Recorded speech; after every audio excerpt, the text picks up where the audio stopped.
he touched down not even 4 hours ago. That was a quick trip, but as you said, very impactful.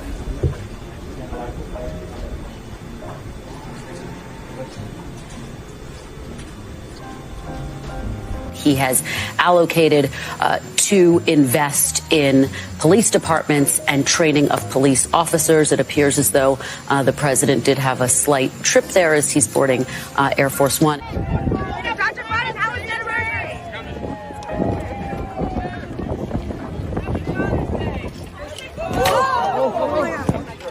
No matter what their cost, 2, 10, 12, 15. Oops, stepping on them. That's black. Anyway.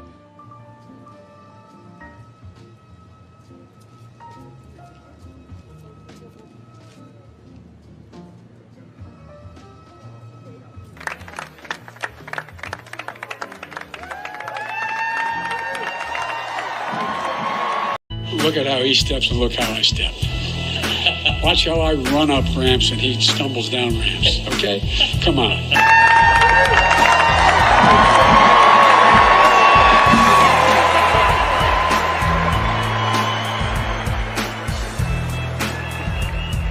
He's at the Air Force Academy. He actually fell down. Well, I hope he wasn't hurt. I hope he wasn't hurt.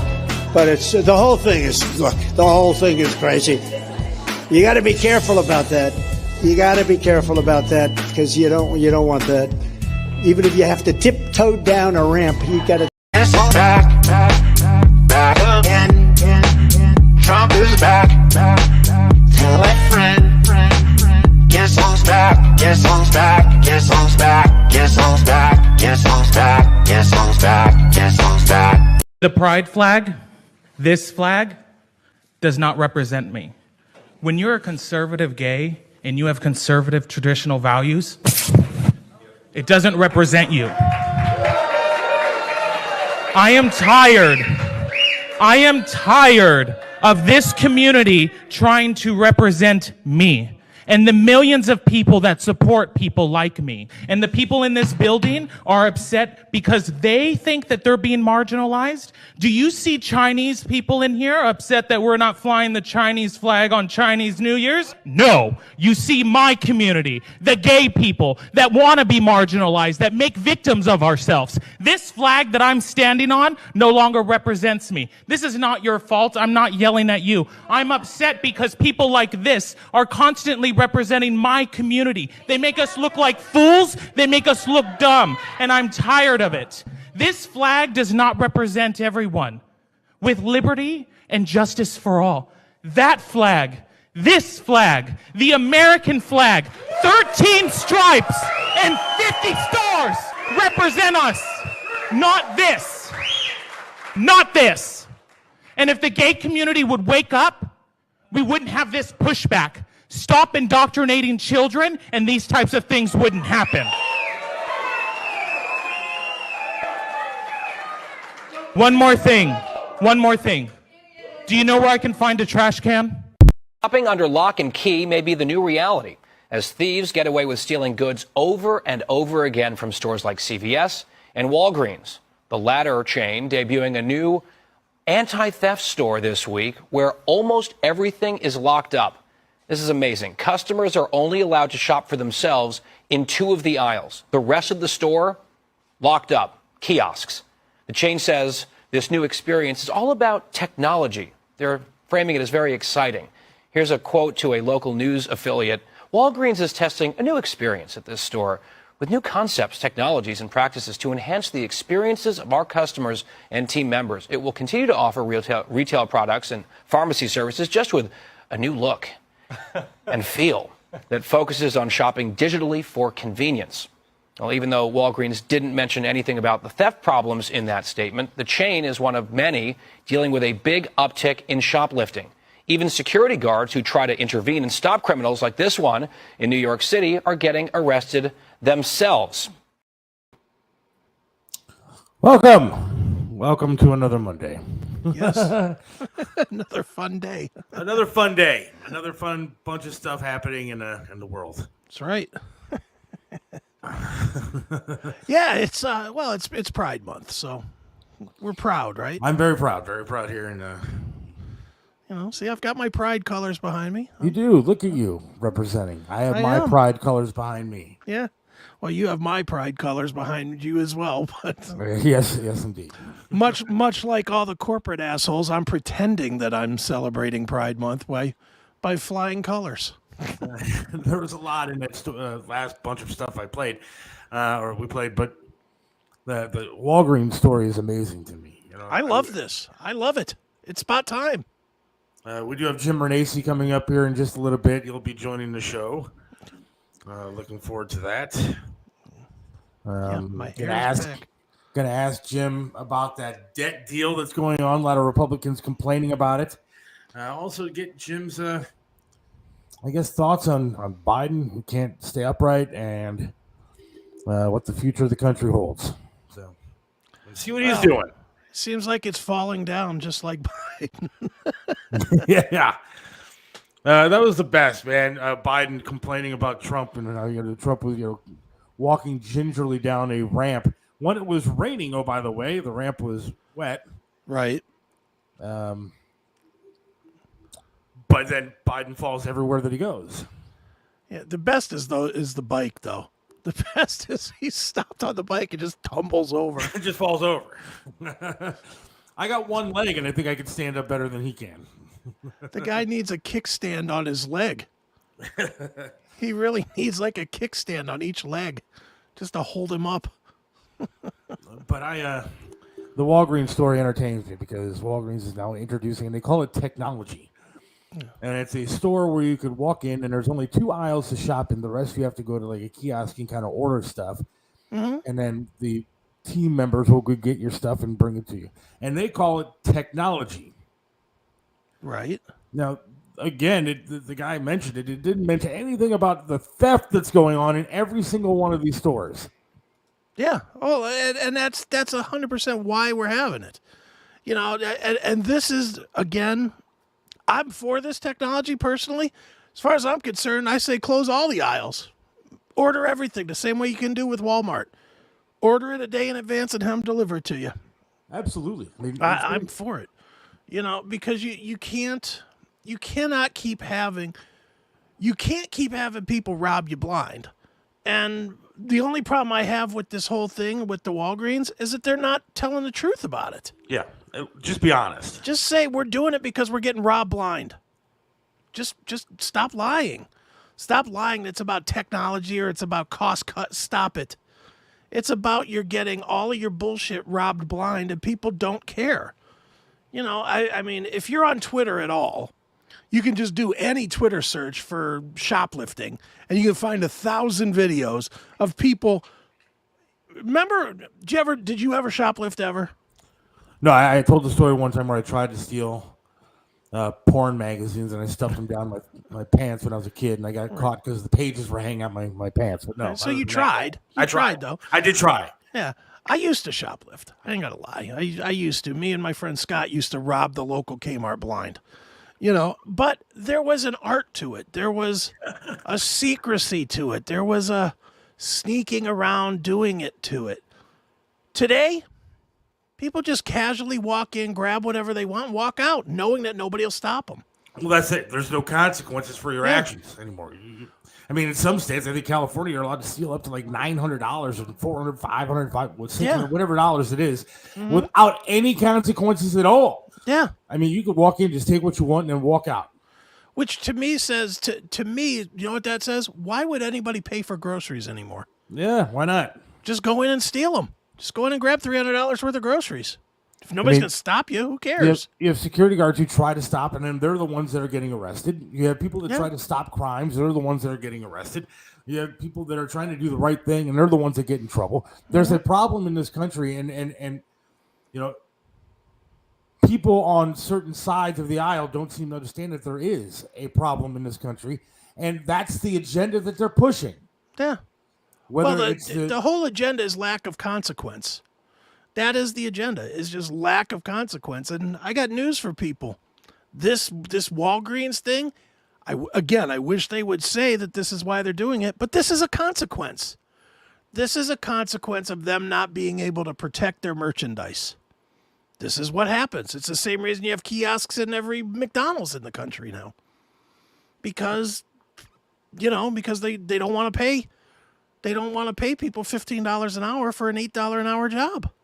No, but it's getting bad. And wherever you go, if you go to like a Walmart anymore, you don't even have to go through a checkout where there's a person. Mm-hmm. I mean, they're making it easy for people to take stuff. Yeah. I mean, you have to go through a self-checkout aisle because they don't want to hire people to sit at their counter and check out your stuff. Yeah. Then what they put an 80-year-old person, no offense to the 80-year-old people out there, but they put an 80-year-old person at the door to check your receipt or to make sure you're not taking stuff. I saw a video the other day of a woman and her boyfriend or whoever, and they were walking out with 3 carts filled with like Tide, whatever, detergent or crap like that. Mm-hmm. That's all it was. It's just 3 huge shopping carts of that. And there was an 80-year-old person trying to stop them at the door. Well, that wasn't going to happen. And that person got pushed aside, and they dragged all their carts out to the car, and they took their license plate off so nobody could take a picture of it, and they drove off. Yeah. And they really didn't even need to do that because what are they going to do? They've already said they're not going to do anything. They're going to let you steal it. And now, just like every other case, instead of people trying to stop them and being good people, they take their phones out and they videotape what's going on, and they record it, and they put it on Twitter, they put it on Facebook, they put it on wherever. Mm-hmm. And that's everybody's idea of fun and entertainment anymore. I guess it's mine. I watch it. Yeah, well, dude, but let's be honest. What's the alternative? The alternative is you step in and then they say that you beat them or something, and then you get in trouble. Well, and that's the problem that you have in this country. And it goes back to almost everything that's going on. I'm not a right versus left kind of guy. Mm-hmm. I follow a certain path that I think is correct, and I'm more of a right versus wrong kind of guy. Mm-hmm. Same. And I don't think that the shoplifting is a good thing. I don't think that this garbage that is going on with Target or Bud Light is good. I don't care about your sexuality. What I care about is just not promoting it towards children. I mean, there's an attack in this country on the Christians. And, when you want to go to a baseball game, you have to sit there and watch the Sisters of Perpetual Indulgence, whatever they're called. Blatantly attacking Christianity. There's a problem going on, and it seems to be, again, I don't want to be left versus right, but it seems to be a left agenda. Well, yeah, it is, and I mean, Pride Month, it amplifies it because there's a couple of truths in Pride Month, first of all. And you played that video, which is dead on, that guy just hating Pride Month, basically, or hating the he's a the gay guy. Flag. Yeah, the gay guy that hates the gay flag and hates what it represents. But right now we are at such an impasse. The people with the money are just pushing it in your face.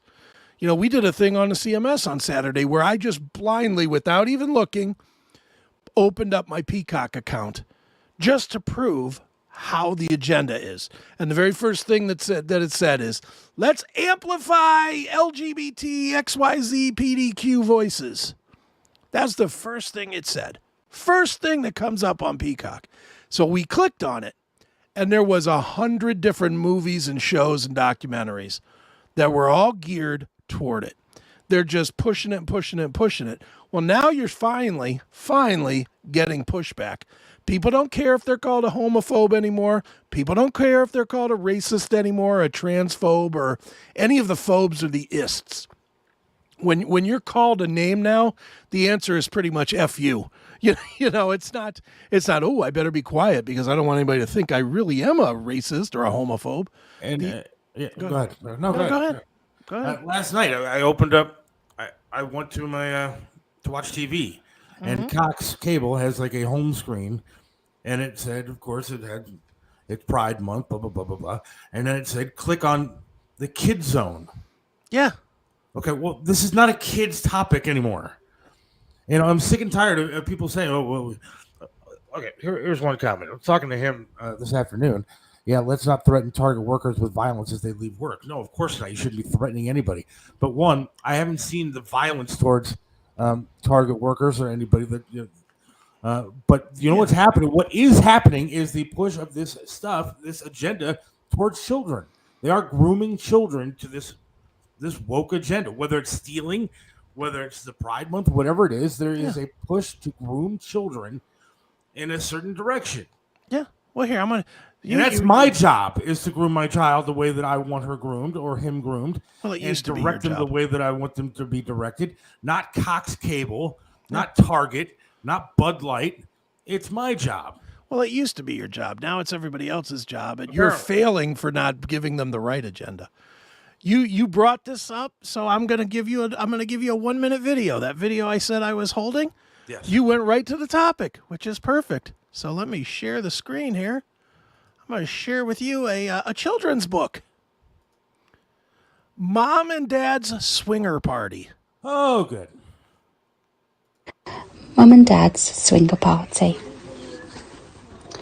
My parents are swingers, just like me. And tonight they're planning a swinger party. Mum went online to find some new friends. They do it like this every weekend.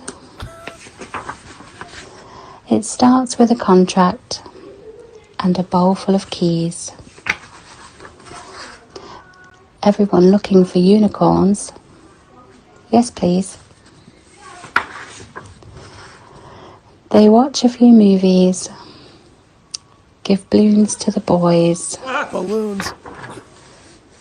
Everyone sleeps over and makes lots of noise. That is why every night I pray to have a swinger party for my birthday. The end. Are you shitting me? That's clearly a kid's book. Yeah. It's not written for adults. It's not written in the satirical form for adults. It is 100% a kid's book. Yeah. Well, at least they got, they did a proud by getting races correct. They mixed all the races and everything was fine, so they can't be called racist. But yeah, this is disgusting what's going on. Yeah. I mean, this is normal. This is what they want to be normal now. It's fucking Sodom and Gomorrah. I hate to tell, and I'm as pervy as anybody. So I don't want to sound like I'm like high moral ground guy. Jesus Christ, I log more hours on Pornhub than most people do at work. So, I'm not going to try and be the moral superior person on any level. But that's too far. Anything with the kids is too far. But that's the problem, Chris, is that it's all way too far. I talking with my dad earlier, and I was telling him there's video out there that I just saw today of a pride parade that was going on. And again, I don't give a shit what you want to do. Have your parades, have whatever parade you want to have it. Yeah. But it was a parade where on the back of a float, there was a guy who was wearing nothing but a black G-string, and he was being wrapped around his neck with a leather cord by another man. Yeah. And this is on the back of a parade float and you see in the background children are at. One, screw the parents for making that kind of decision to take your kids to something like that. But who is letting this stuff happen? Why is that okay? If I did the same thing to my wife on the corner of this street, I'd be arrested and thrown in jail. Yeah. But apparently that's okay to flaunt in front of children in a parade. Mm-hmm. And it's out of control now. We want to normalize everything because we want to accept everybody because it is forced acceptance at this point. And I don't care who the hell I piss off with that. Turn it off if you don't want to hear it. But it is. Yeah. It's forced acceptance. It is. And we're forcing people to, because if you say that you don't want, you don't like it, you don't want to see it, then you're a racist, you're a homophobe, you're everything else. I am not. I am none of the above. Yeah. But I don't need it forced, and I certainly don't need kids to be watching it. See, I'm going to agree with your dad here. I'm going to agree with him. If you go into Target, you're right. You don't have to buy anything. I disagree fully that they should have to take the stuff out of the stores. I disagree with it. But then, if we're going to go by what your dad is saying right here, then I'm going to go one step further. Don't be on the news media saying that it's economic terrorism if somebody that doesn't share that view doesn't shop there. Absolutely. Because it's not. It's absolutely not. I say Target should fly gay flags in every department in their place if that's what they choose to do. If they want to have everything from tucking diapers to tucking coffins, I don't care. You can have it all over the place, and that's fine. But don't be hammering me when I choose not to shop there. Just don't do it. You know, that's the biggest problem that we have now is it's not acceptance anymore. It's not tolerance anymore. It's celebrate it. We're not supposed to tolerate it anymore. We all tolerate it. Absolutely. We all tolerate it. You know, I mean, I own a brick and mortar business, and some guy comes in with a beard and a dress. I take his $25 and I say, welcome, my friend. Come in and play. That being said, it's not like I run up and down the aisles of the pinball palace going, yeah, look at this weirdo right here wearing the dress. Right on, dude. Because I don't. To me it's fucked up. But I'll take his money. And I'll make him feel the way I would any other customer. Come in and play pinball if that's what you want to do. I'll tolerate you. I'm not going to celebrate you. And that's where we're at now. It used to be tolerance. Now that we've all gotten to where we tolerate it, now it needs to be celebrated.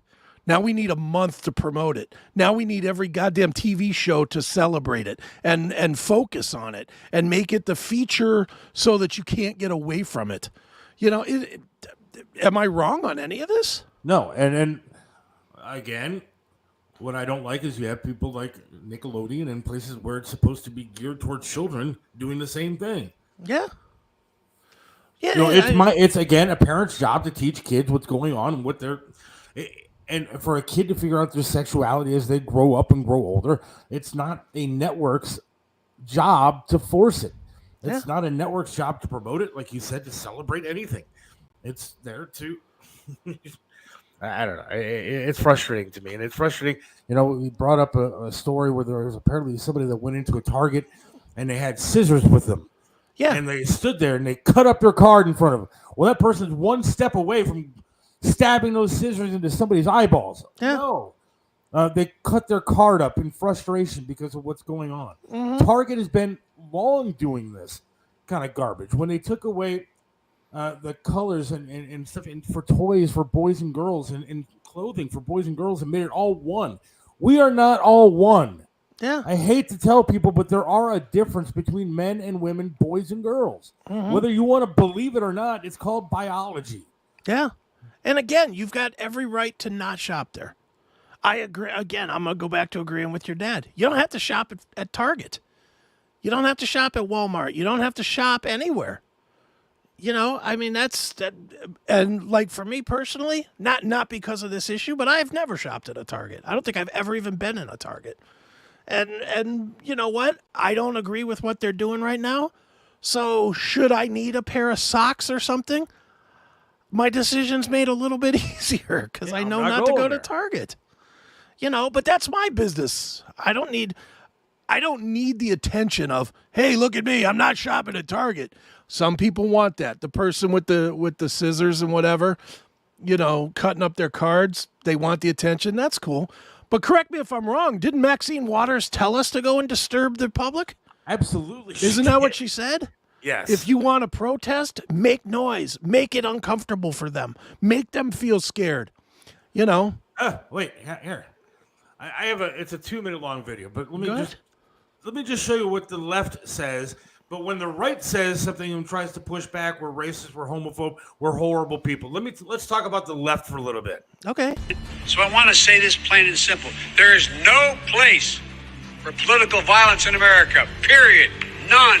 Ever.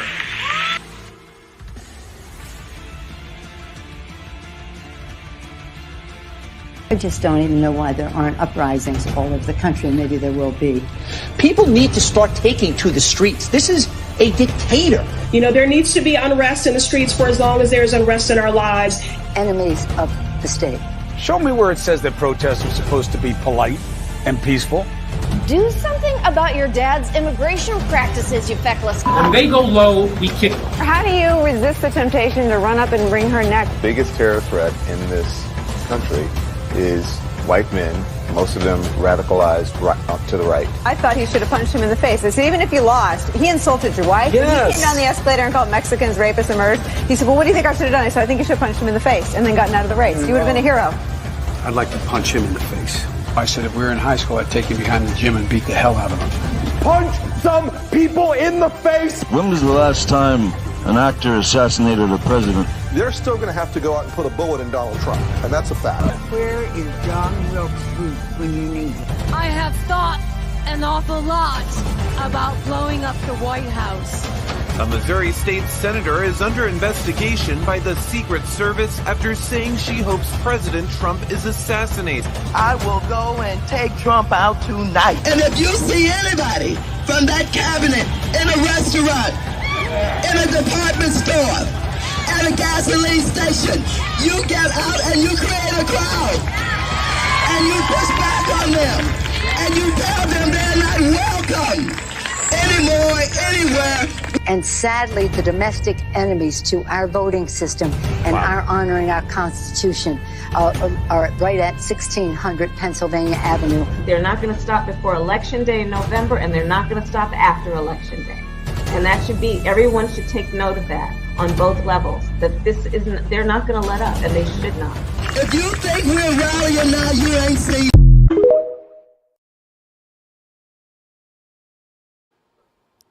It's about time maybe the right stands up and does something.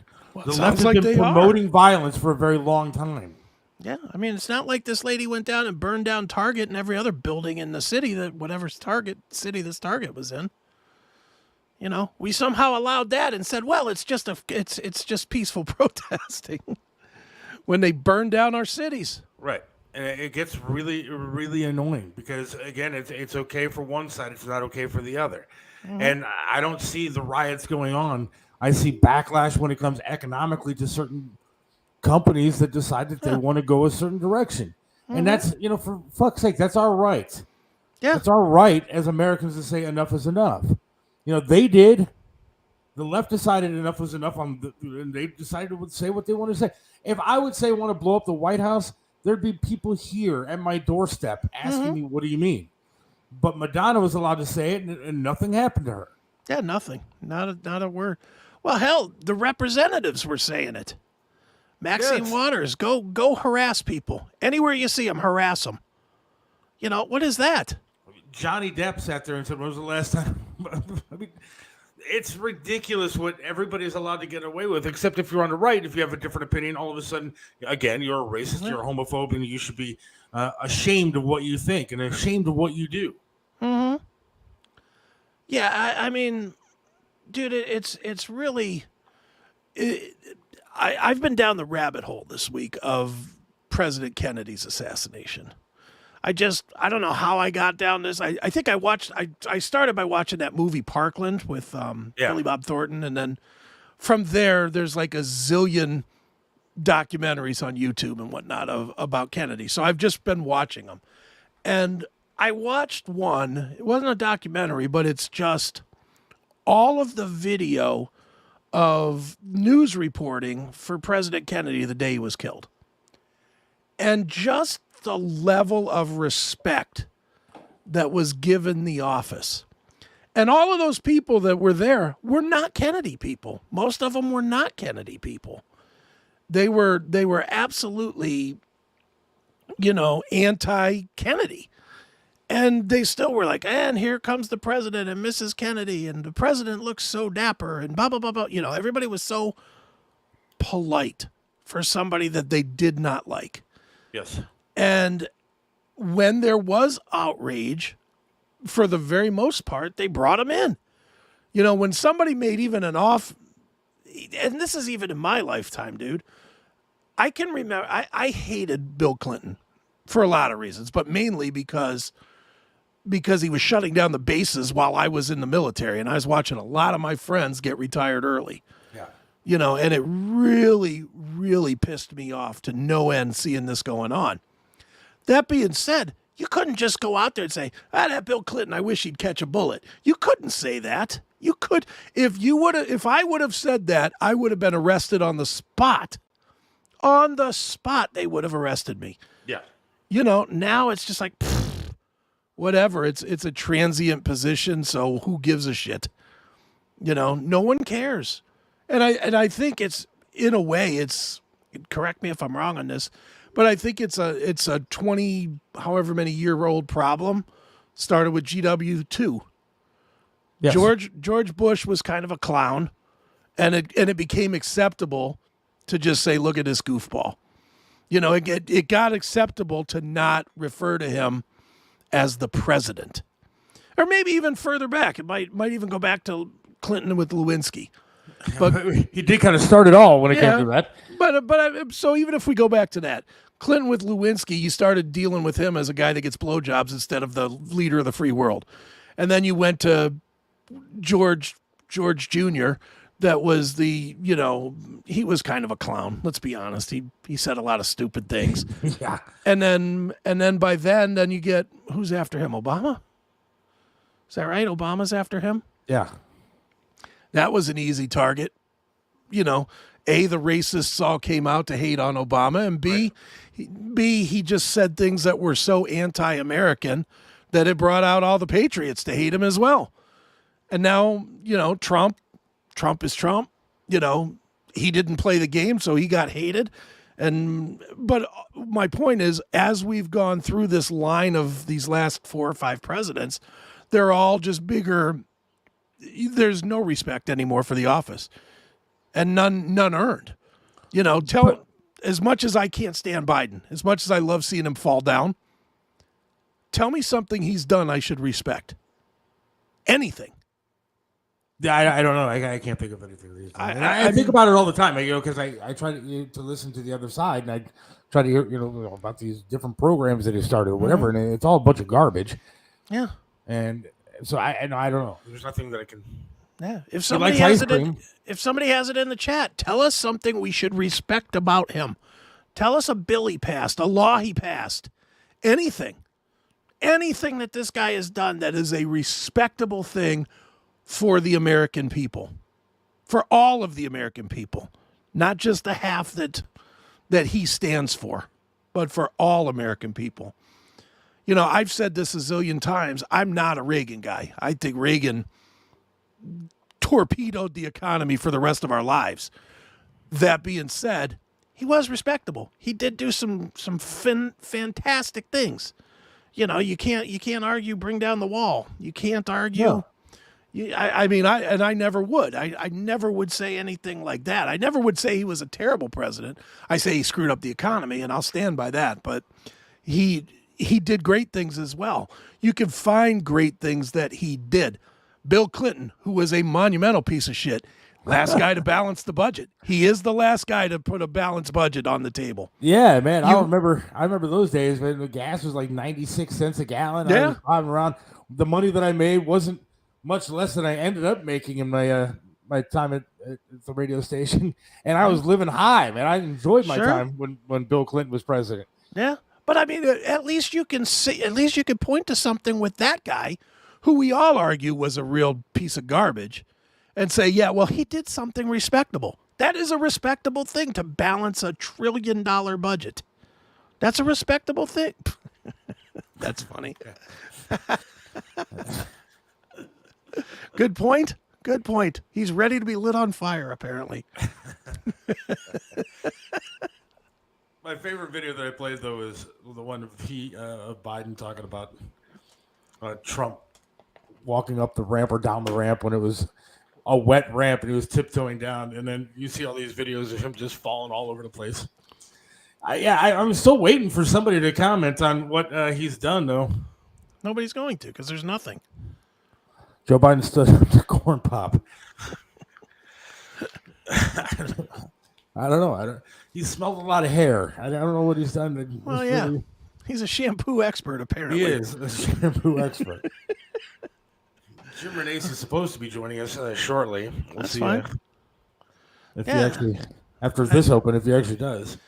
He might be watching right now. So I'm not going on. Yeah, I'm not going on that show. think I'm going to pass. But they used to go on Trib. I mean, Trib wasn't, Trib said a lot of stuff. Yeah. I'm sure he'll come on. That book thing that you played, something, and then. Yeah, I mean, what is. That's what I'm saying. The country's lost its mind. The country has absolutely lost its way, and there's no way for the people on the other side to stand up without being accused of being something horrible.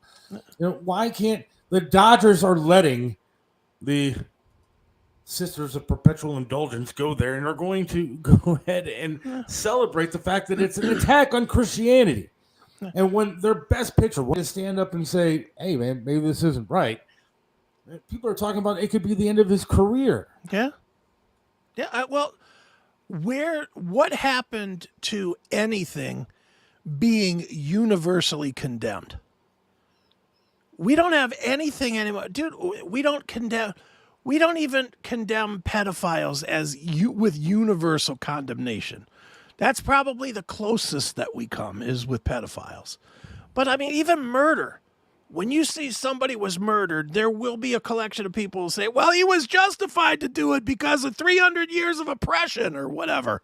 Yeah. I mean, there's never a time when you can look at somebody and say, this guy was robbing a store and he got gunned down by the police. And then everybody's like, yep, he deserved it. It just doesn't happen anymore. And that's the biggest part of the problem right now. There is no holding people accountable for their actions. None. No, I just saw a woman. I can't remember her name. She can't be that popular because I've never heard of her. But she was on a red carpet of an award show. Mm-hmm. And it was like the second year in a row that she said the same thing. Somebody asked her, who are you voting or who are you hoping wins tonight? Mm-hmm. And her response was, I pulled the video. I don't have it now, though. Her response was, I'm hoping all the black people win. Oh, well, good. Glad you care about the actual craft. But again, if somebody was to go on the red carpet in the opposite direction, say, I'm hoping all the white people would win, that woman would be thrown out of whatever acting guild or whatever she's in, and would never be allowed in on the scene ever again. Yeah. Oh, yeah. You can't even make a joke. You can't do anything. You can't do it for real, for sure. But you can't even do it as a joke. But this woman was for real. She was hoping that was. all the black people would win. Well, yeah, because that's How the about agenda. the best wins? That would be great. Dude, again, that goes into what we were saying before about talking about actual consequence. If you're the best, the consequences you generally used to win awards. Now you could be mediocre. It's just like hiring. It's just like hiring black versus white hiring. It's like, well, I'm the best at the job by a lot, but I'm not black, so I can't get the job. I mean, or I'm not trans, or I'm not whatever. Yeah, not whatever anymore. Minority. Yeah.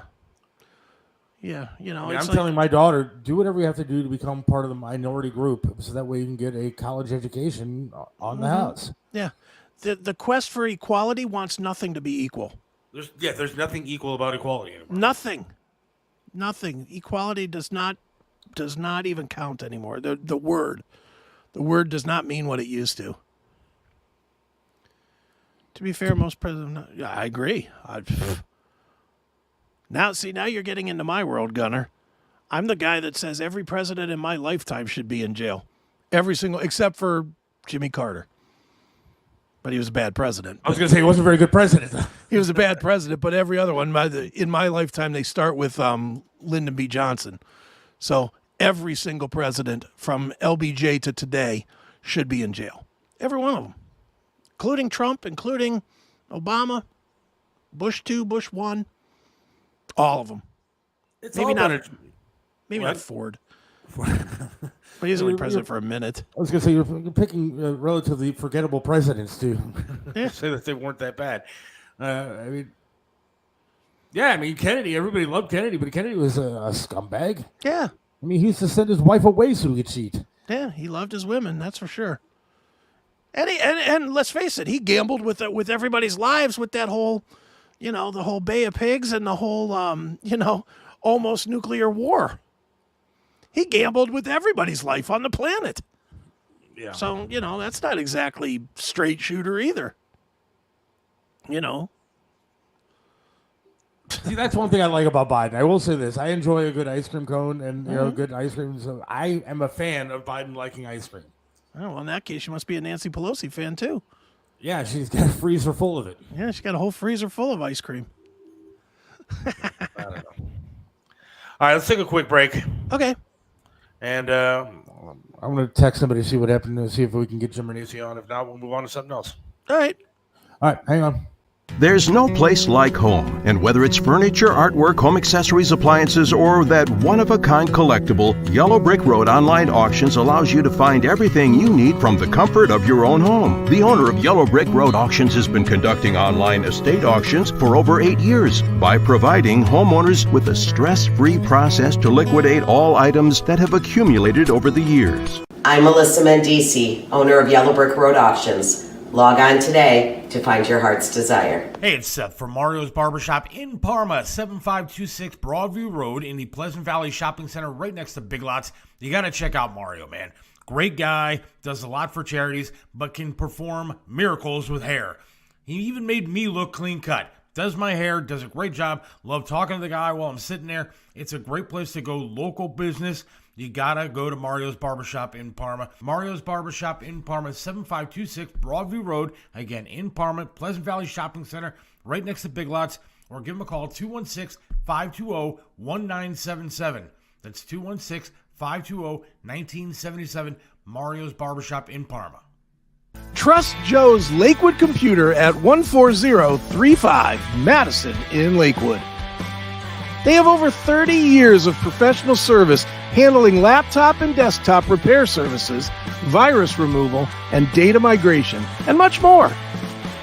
You can trust them with hardware updates to your computer's memory and hard drive. Call 216-651-3880. Whether you need a simple Windows install or you're interested in the latest computers for gaming, call Joe's Lakewood Computer at 216-651-3880. This is Tim Elkhorn, radio voice of the Cleveland Cavaliers, for attorney Will Spiegelberg. Will Spiegelberg is not only a name you know, he's someone you can trust as your attorney, no matter the circumstance. Will Spiegelberg is an attorney you can always count on. Will Spiegelberg is the attorney you should contact for all your legal work. When you need an attorney, call Will Spiegelberg at 216-233-4240. Attorney Will Spiegelberg, a great teammate. 216-233-4240.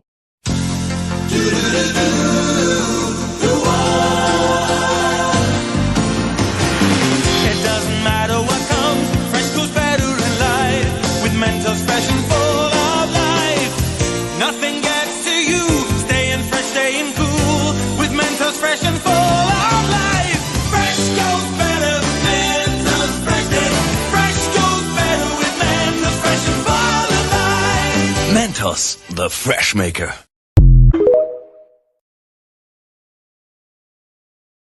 Right back here on the Seth Williams Show. Chris Aiken and I hanging out, talking the fun stuff. Yeah, all the good stuff today, huh? I don't know what's going on with Jim. We'll see if he pops on at some point. I don't know. All right, that's fine. Who had more falls and accidents, Biden or Ford? Well, it's a dead heat these days.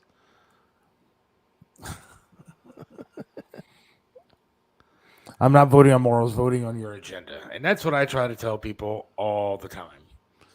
Yeah. That, I don't care anymore what the person is doing.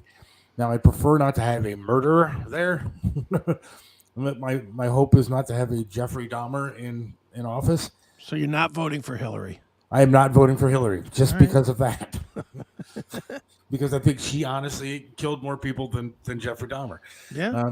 But I'm voting on policy. Mm-hmm. I was talking to somebody over the weekend. He said, the country's not ready for a Tim Scott who's single. What difference does that make? Because it's it's one of those things. If you're president, you always have the first lady, and you always have somebody there. Yeah. Well, I don't care. I don't care whether you're gay. I don't care whether you're straight. I don't care whether you're black or white or Chinese or whatever it is, or Indian or whatever. I don't care what you are. as long as you are doing the right thing Yeah. for the country, as long as your policies are something that I agree with.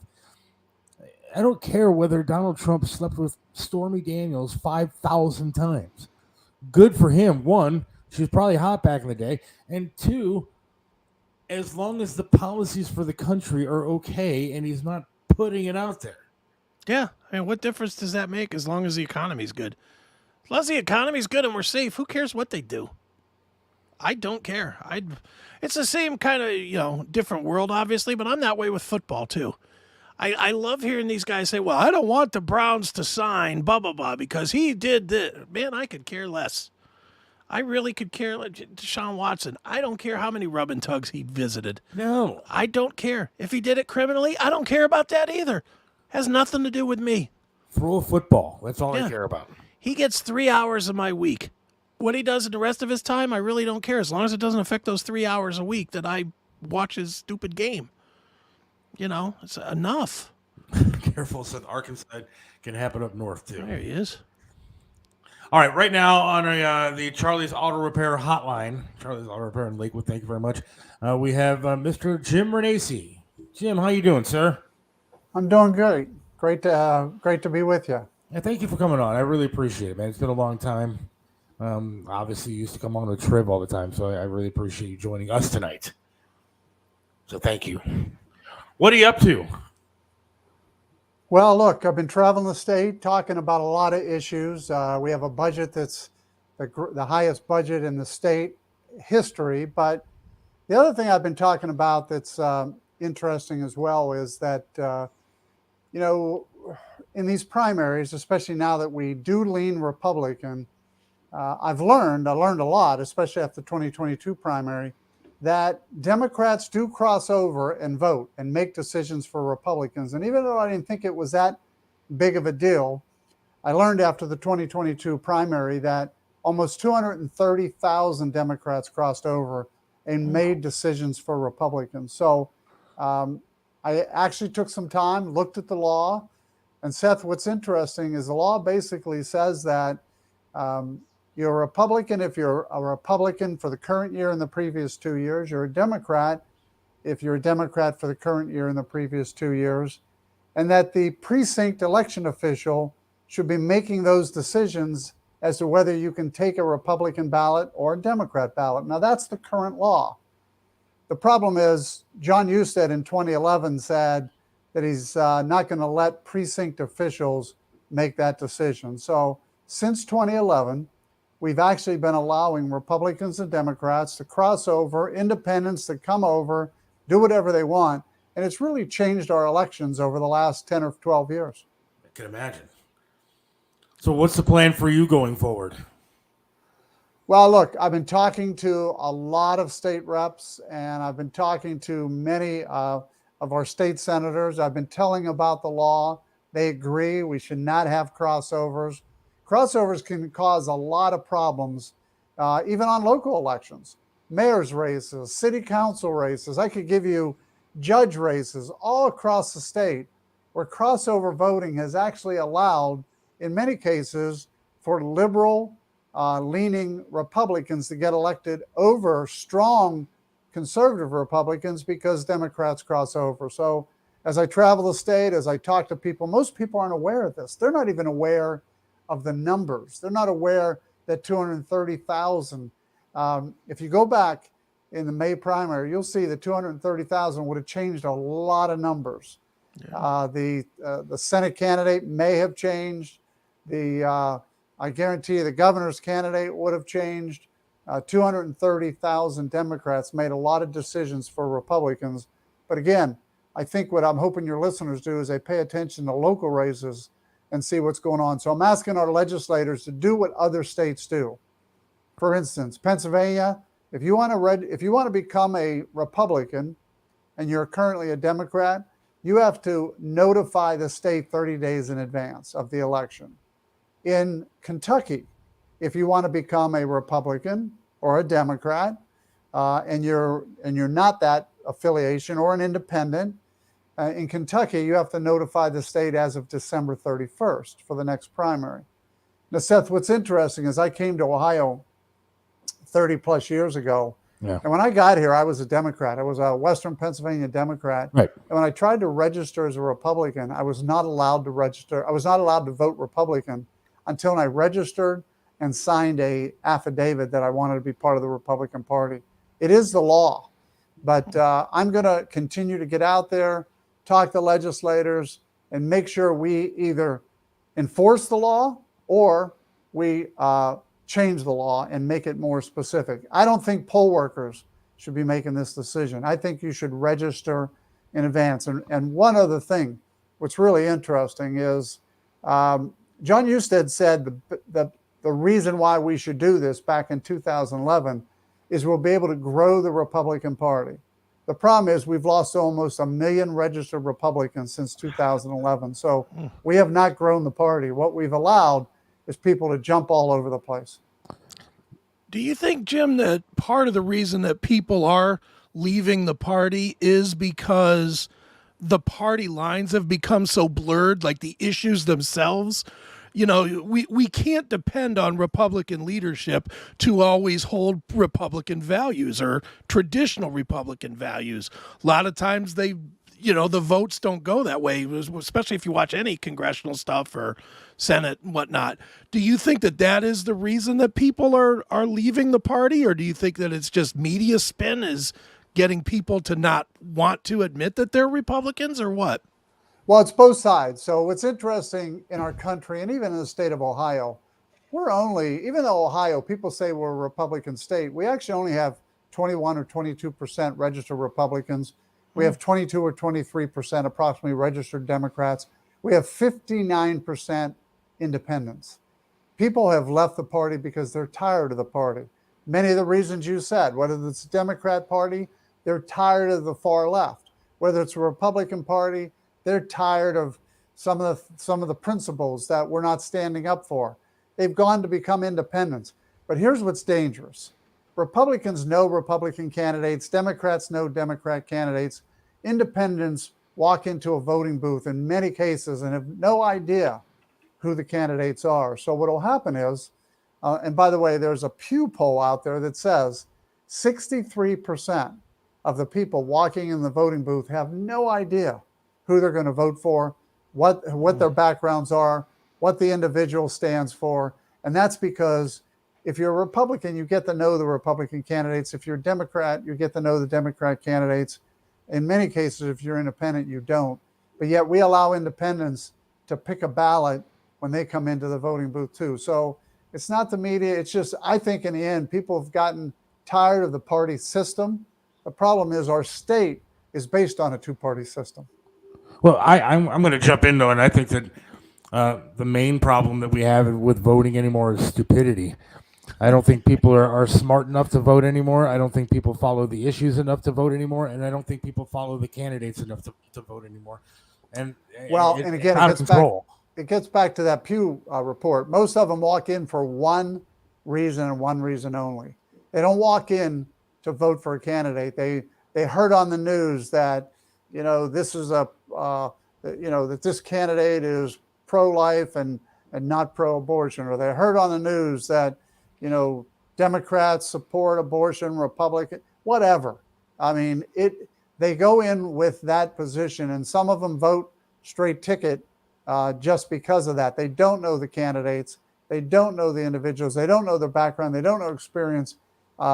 We saw that even in the May primary. Some people were saying, I'm just not going to vote for anyone who's ever been in elected office before. How crazy is that? Sometimes the people in elected office are not bad people. They're actually good people.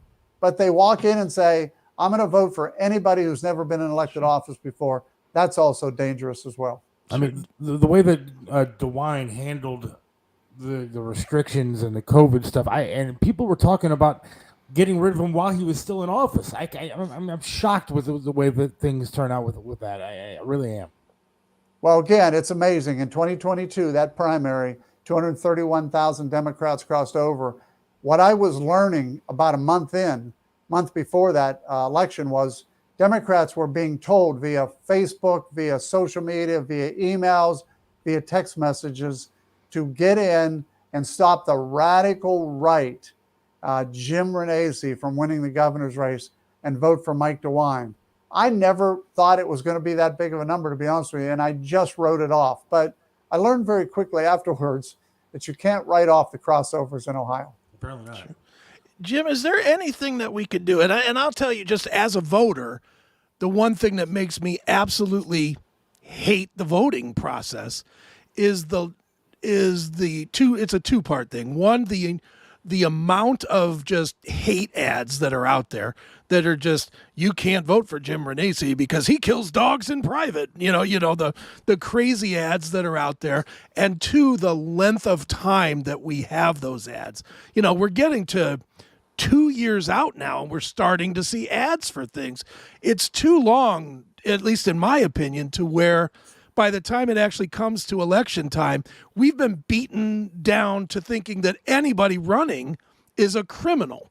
And it makes it really hard to focus and say, well, this guy has good intention or my intention in mind. Do you see that? And is there any way we can fix that? Well, it's interesting. The First Amendment gives you the right to say anything about a public official, and that's a real problem. I can tell you in my own situation when I was running against Sherrod Brown in 2018, Sherrod Brown put out a commercial that said Jim Renacci is flying around in a corporate jet with a strip club owner. And it was an absolute false statement, but it picked up ground. I actually sued. And you know what the response was? They pulled the ad down. The problem, they didn't pull the ad down. I'm sorry, they pulled the ad out of the paper because the AP picked it up. So they pulled it down. But then Sherrod Brown used the old ad and that was in the paper before, because it never goes away on the internet. Right. And he used that to run the ad. So then I filed another case against him with the Elections Commission in Ohio. And the Elections Commission came back and said, anything's allowed, even if it's false. The problem is, Seth, false advertising, people believe it. It works 78% of the time, another statistic. And that's a serious problem. So how do we get rid of it? Well, it's a problem. You can't get rid of it because of the First Amendment rights. You know what the Ohio Elections Commission told me about that? They said, well, if Sherrod Brown's lying about you, what you need to do is spend money to tell people that he is lying about you and recover from it. I said, that's ridiculous. That's absolutely ridiculous. But that is part of the system. I wish people would say, I'm not going to vote for anybody who goes after the other person with false information. That would be helpful. The other thing you said is, I agree. The length, let's face it, former President Trump was running commercials about Governor DeSantis for the last 3 or 4 months, and he hadn't even been in the race yet. Right. And yet he was able to say things that in many cases aren't true, or because I served with Governor DeSantis in Congress. Governor DeSantis was doing things in Medicare and Medicaid that even former President Trump supported. But yet, President Trump came out and said, Governor DeSantis, former congressman, did this, did that. These ads, I agree with you, are ridiculous, but it's all about money.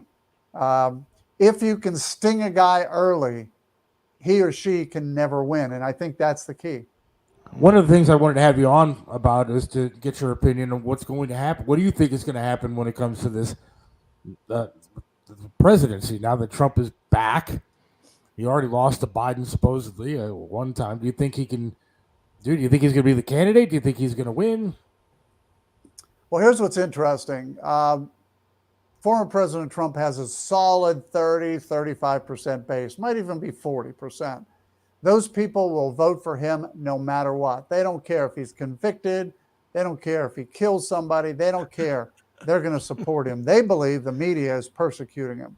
If there was only 2 candidates in the race, former President Trump cannot win because he does not have more than 50% support. But in a 3-way race, 4-way race, or even now a 5-way race with former Vice President Pence jumping in, it's going to be very difficult to defeat former President Trump in the primary. Now, roll forward to the general election. One of the reasons why I think President Biden is going to run is because he can defeat former President Trump in the Electoral College voting. And that's a real key. A lot of people don't understand. They go, well, wait a minute.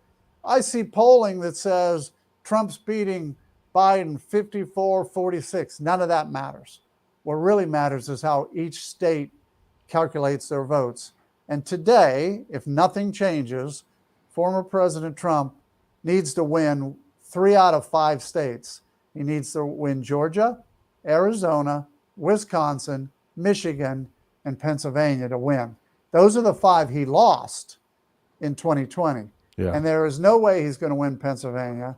No way he's going to win Michigan. And very doubtful, based on the polling, that he can win Georgia, Arizona, and Wisconsin, which is why most Democrats and most of the media is happy to see former President Trump win the primary, because I'm not sure there's a path in the general election. Now, nothing's impossible, but that's really the biggest fear, that Biden, who trips on stage and hits his head on Air Force One and can't put 2 sentences together, can win the Electoral College vote. It's crazy to think. I don't know how we change it. I don't know how we get a Republican back in office, because it seems like the left, the woke side, seems to be the louder side, and I don't know how we win. Well, Governor DeSantis will tell you somebody of more reasonable stature can win. Former Vice President Pence will say somebody who can run the country but not be as bombastic as former President Trump. Because remember, the independents drive those numbers. And if you look at polling, Republicans will vote for Trump in a general election. Democrats will vote for Biden. But the independents, I saw a focus group where independents said, out of 4 independents, 3 of them said they would vote for Biden over former President Trump, even though they would rather see Biden and Trump not be in the election. And that's the real problem for former President Trump. Do you when you see Mike Pence jumping in, to me that seems like just a wasted campaign, because he's automatically going to get all the Trump people to not vote for him. Even if he gets passed into the general election, the Trump people will not vote for him because they feel like he betrayed them, January 6th for one place, but across the board. Do you see him getting in just to kind of muck it up, not only for Trump, but also to muck it up for Governor DeSantis as well? Well, one of the things I'm seeing, and I'm part of a national PAC that looks at polling on a regular basis, one of the things we are seeing is the more people get in, they're taking votes from Governor DeSantis, who, is the closest to defeating former President Trump. Sure. I think in the end, the best chance of all these people getting in is they're all jockeying for positions. Let's face it. If DeSantis is the person that can win, and he gives Nikki Haley the vice president position, and he gives some of these others, offers them opportunities to be attorney general or whatever, in the administration, secretary of state. I think if the Republicans can unify as that group, that majority that doesn't support former President Trump, then Trump can be defeated. If they don't unify, former President Trump will win the primary and is heading that way right now. So the only reason I think they're getting in is to have a piece or the stake going forward. And I think that's what you're going to see in all these other candidates. I know that you're limited on time, but the debt deal that was made, there's a lot of Republicans complaining. You've been there. Is this good? Is it bad? Did Republicans give up too much? Well, one of the things people have to understand is the debt ceiling's been raised 79 times, I think, since 1976. It was raised 5 times under President Trump with no conditions. So when you think about that, why do we have a debt ceiling issue? Well, we have a debt ceiling issue because we spend too much. The place to fix that is the budget and the appropriations bills, not the debt ceiling. The debt ceiling is just a number based on dollars we've already spent. So here's what I look at from a debt ceiling standpoint. I was there in 2011 when we held our ground and the stock market collapsed, and we forced at that time President Obama to make some of the largest cuts ever.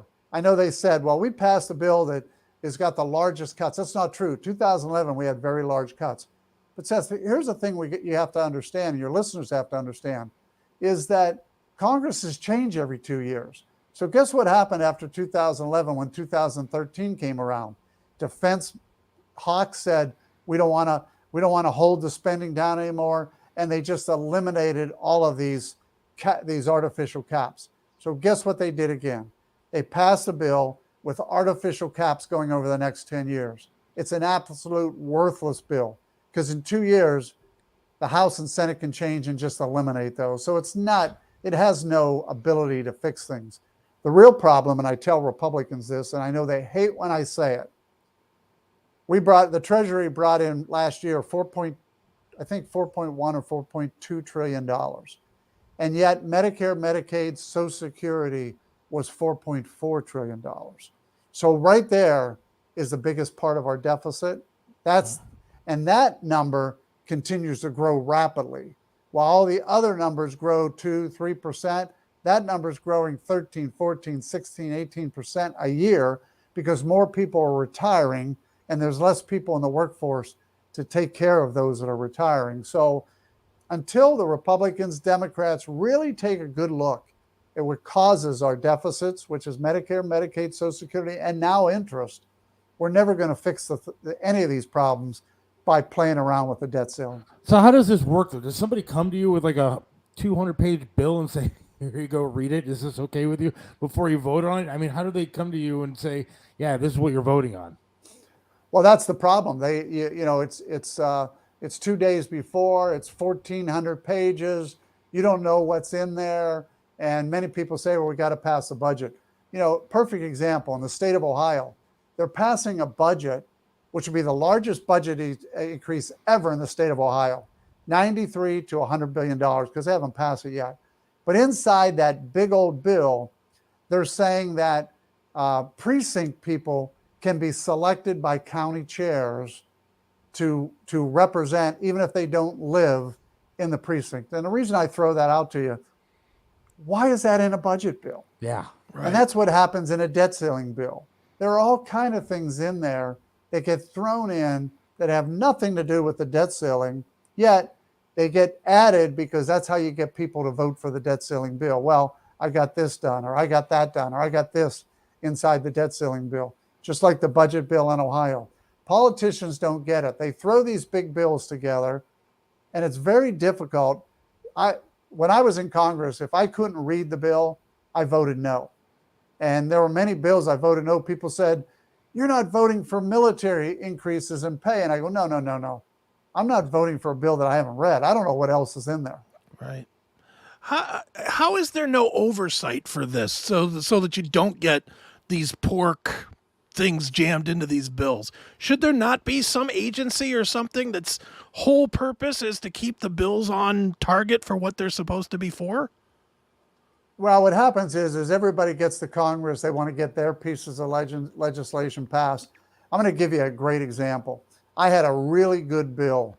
There was a standalone bill. I was on the way. It's one of the reasons why I left Congress. I got so fed up with this. I had a bill that was going to save the federal government. It was a taxation bill. It was going to save the federal government $15 billion, $20 billion. I can't remember the exact number. It was a simple bill. It should have passed alone. But at that time, Speaker Boehner wanted another bill passed, and he knew I didn't support it. It was a spending bill on roads and bridges that was just unpaid for and should have never been passed. So what's he do? He takes my bill and throws it into this big bill. And then he comes to me on the House floor and says, Renacci, you want your bill passed? It's now part of the big bill. Now you pass my bill, we're passing your bill. So the vote came up, I voted no. I never forget, Boehner walked over to me and said, Renacci, I've never seen anything like this. You voted against your bill. And I said, no, Mr. Speaker, I voted against your bill. And that's the problem. They throw these things in to get people to say, well, I can live with that because my bill's in there, or something that I'm doing in Medina, Ohio, or something that I'm doing in, whatever state you're representing. It helps my state. So I was able to, pass that, even though there was a lot of garbage in it. It's part of making the sausage. It's a real problem. Man, it's shocking that anything gets done. It really is. I don't know how this all works. It's so crazy. There's so much stuff that it seems like junk anymore that goes on. I mean, they talked about work requirements for welfare. Well, you should have to work. If you're able-bodied, you should be able. You should have to work. But people are arguing over this. It's amazing that anything gets done. Well, I got to tell you, in the state of Ohio, that's a great example. I think between 30 and 40% of Ohioans are now on Medicaid. The Medicaid budget is 50% of the total spending in Ohio.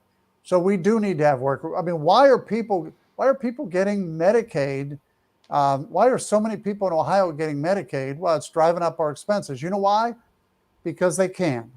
And because even if they're working, they can get some, that the best story I ever saw when I was traveling the state of Ohio, I remember a business owner saying to me, he pointed out a woman and he said, she's making, 24 or 25,000 a year. He goes, I offered her a position making 32,000 a year.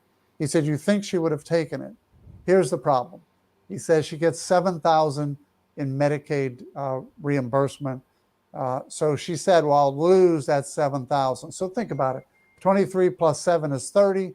He was offering her a job for 34. She said, I'd rather take the 23 plus the 7, and I don't have to take on more responsibility.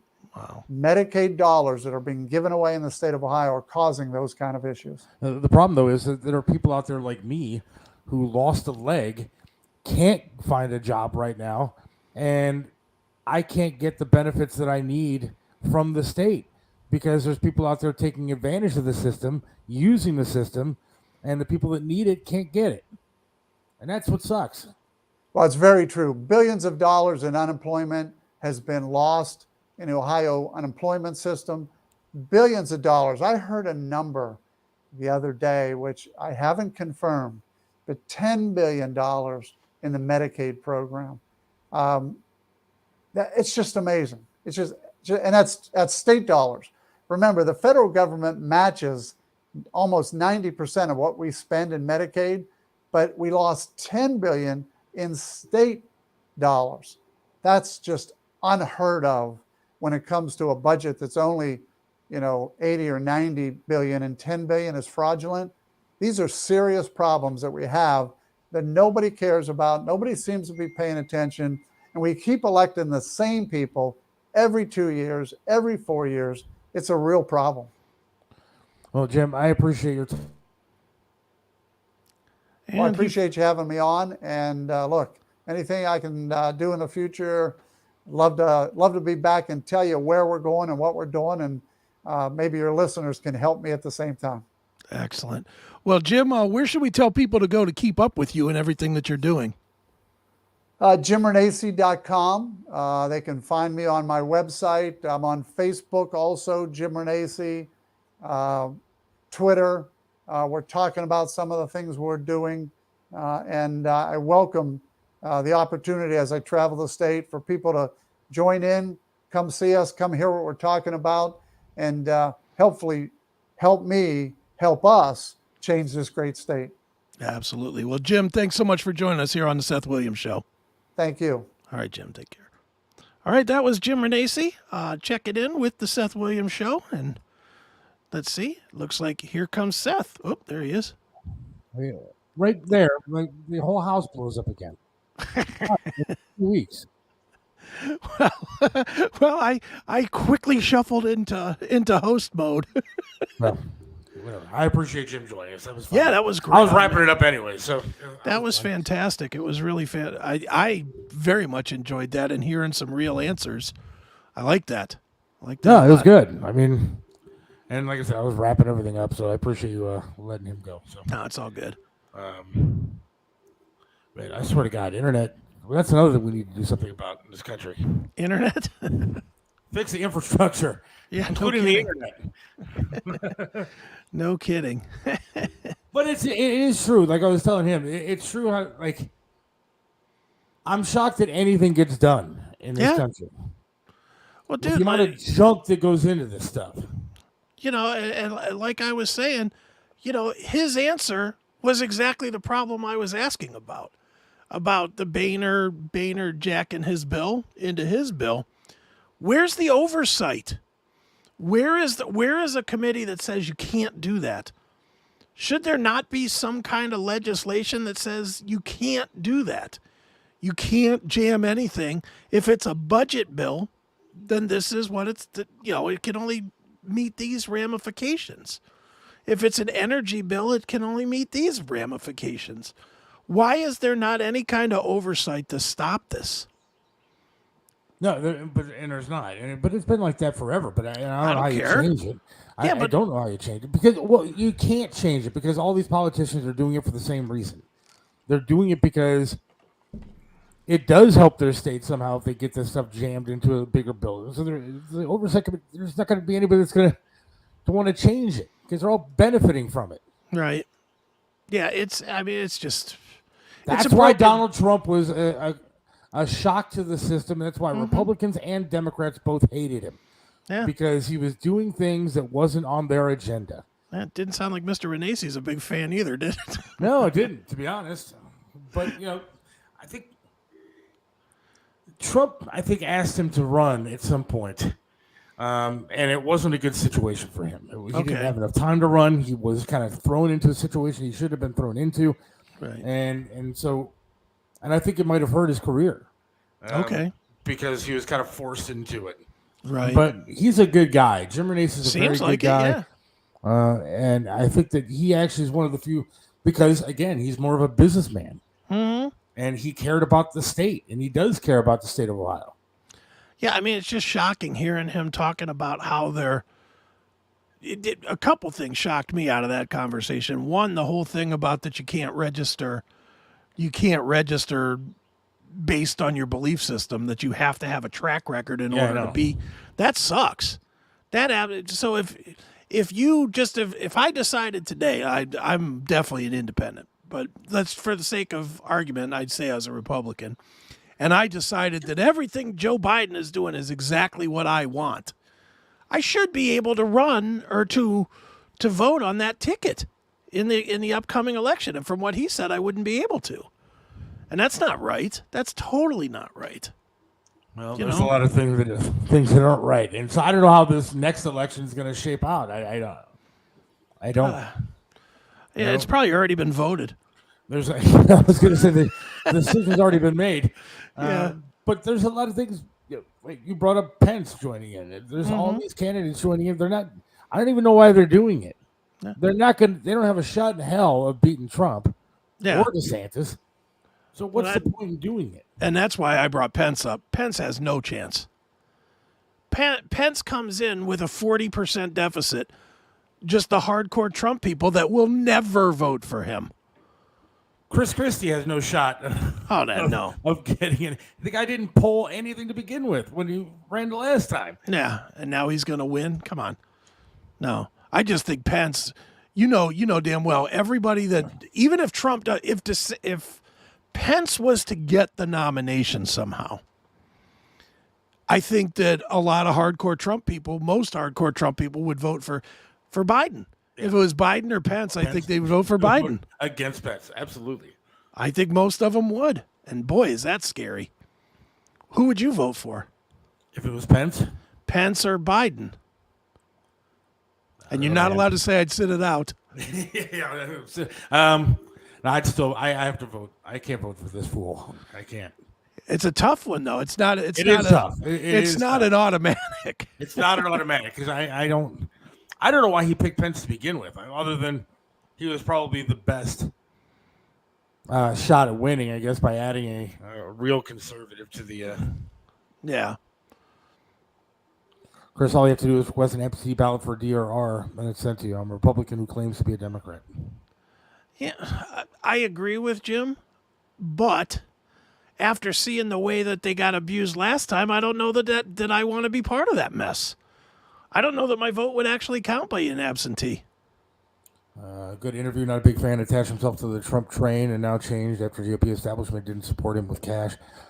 He now knows how the butter is bread. Look, I'm going to disagree with you, Gunner, only a little bit, only because I've talked to Jim.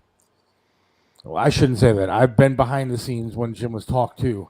Mm-hmm.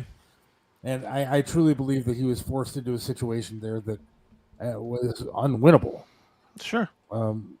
It was a last minute deal, and I don't think that it was something he really wanted to do. Sure. But I don't know if he'd actually say that on here. No. Well, I'll say that was my first time talking to Jim, and it seemed okay to me. Okay, another one. What's his name? Swami Vivek or whatever. I don't think he has a shot in hell either. I mean, check him out. It's fine to check him out. I think he's probably got great ideas. That's the Indian guy? Yeah. No chance. No chance. No chance. I don't know. I don't know how it's going to shape out, but we'll see. Let's take a quick break, and we'll talk about something in about 2 minutes. Hang on. What separates Triv's restaurant in Strongsville from everybody else? Some restaurants you go to eat the same thing over and over and over. But then there are restaurants like Triv's where you want to go there every single time and eat something different until you have eaten every single item on the menu. Why? Because the food's delicious, and it has been for almost a quarter of a century. Triv's has amazing food, outstanding service, and an opportunity for you to have private dining, special events, and intimate occasions. You can enjoy a memorable fine dining experience in your own dedicated, intimate space. Visit Triv's in the heart of Strongsville. Call now for reservations, 440-238-8830. Triv's in Strongsville. Joe Burdick custom flags are amazing. Each flag is handcrafted to reflect the imperfect perfection, making each piece of patriotic wall art unique. This is a local small business, veteran-owned and proud. Joe Burdick creates symbolic artwork that is built to last. Display your spirit, pride, and patriotism by calling 440-305-2065 and let Joe's flag serve you. 440-305-2065. Joe Burdick Flags. Let me introduce you to Charlie's Auto Repair. Any car, any truck, any problem, Charlie's does it right. You know how it is. The check your engine light comes on, you put air in the tires, and the light is still on. 216-470-0170. That's Charlie's Auto Repair, 13728 Madison in Lakewood. Charlie can do it all, from small engine repair to fleet maintenance and system diagnostics. 216-470-0170. Charlie's Auto Repair. Let Charlie make your car great once again.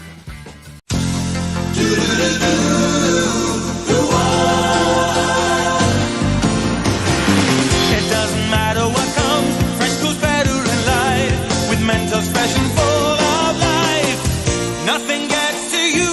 Staying fresh, staying cool. With Mentos fresh and full of life, fresh goes better with Mentos fresh.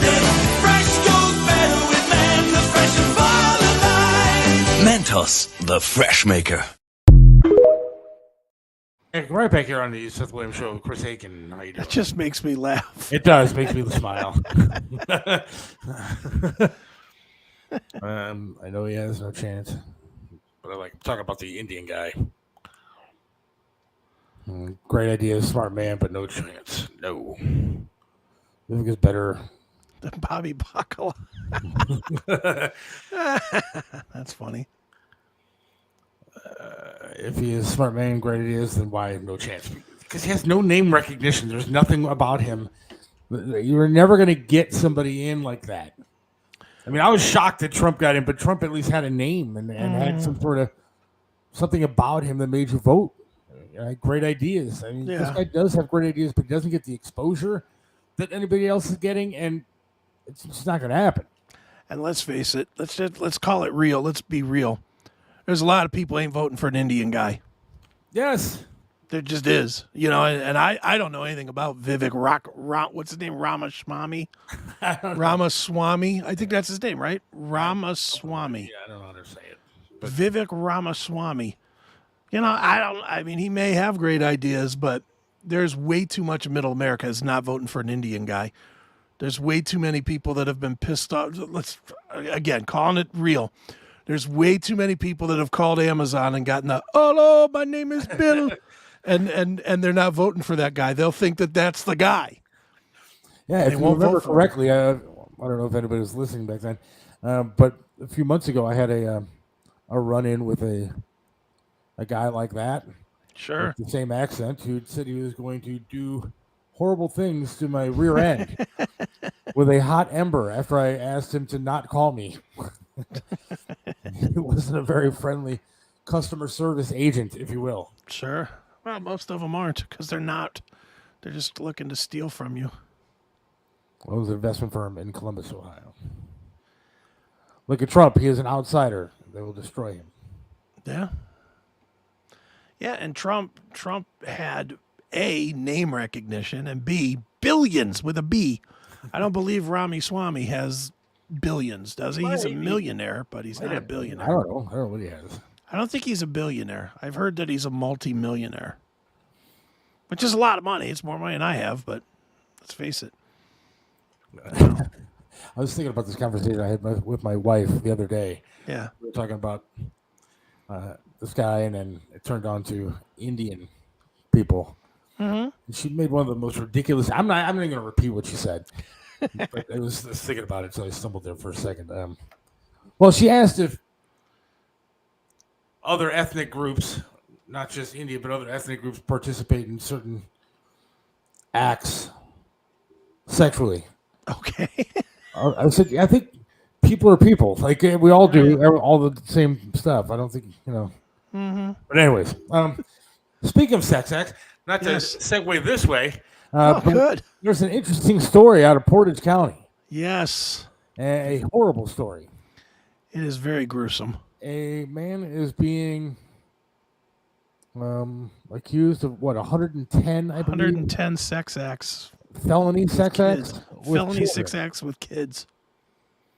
And you happen to know this guy. I do. I can't fucking believe it. It's the saddest thing. And I'm not going to dodge it. I'm not going to try and say, oh, I met him once. It ain't like that. I have absolutely barbecued with him numerous times. I grew up with his wife's family, his wife and his two brothers.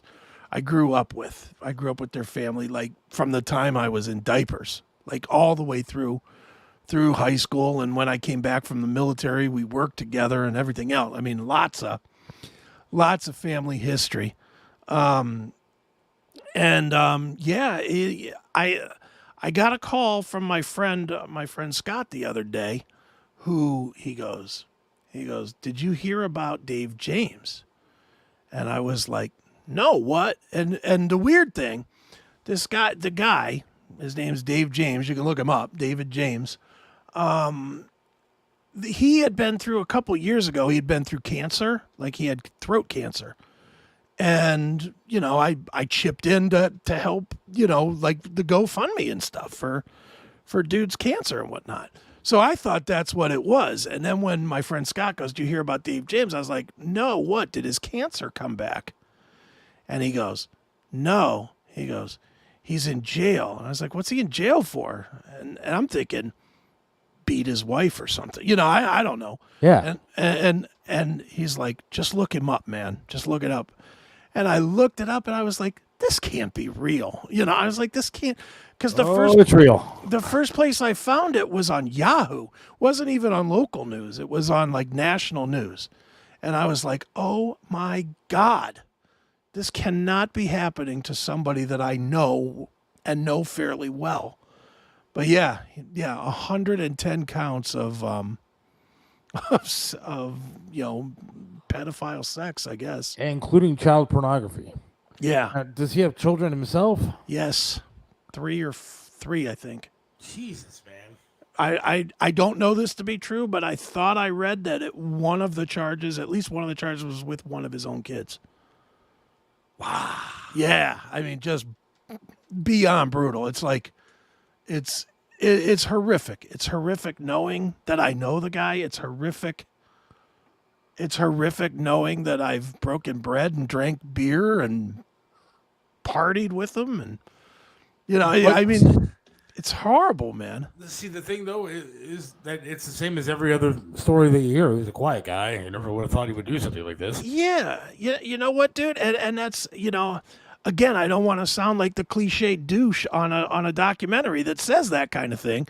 I didn't really know who he was, and then he turned out to be the BTK killer. I don't want to be that guy, but it really was. I mean, I've been running it through my head the times that we hung out together and stuff, and was trying to think, even did we ever hear him say stuff about, oh, look at that chick, she's hot, or whatever, or oh my God, look at those Olsen twins, or trying to figure out if I'd ever heard anything, and never heard any of that stuff. Never when we were just hanging out as guys was it, hey, let's go to the strip club.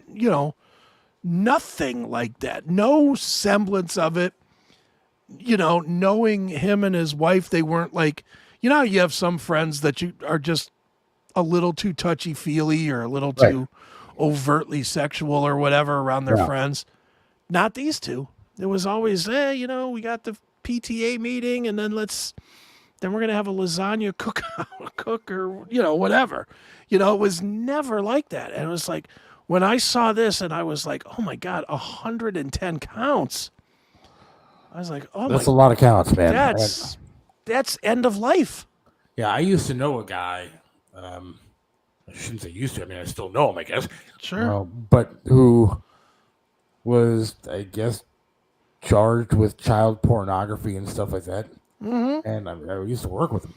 And I know he's met my daughter like in a parking lot with me around, thank God. Sure. But man, you never would have thought in a billion years. Yeah. That this guy that I knew and actually spent time with, talked to quite often at work, would have been that way.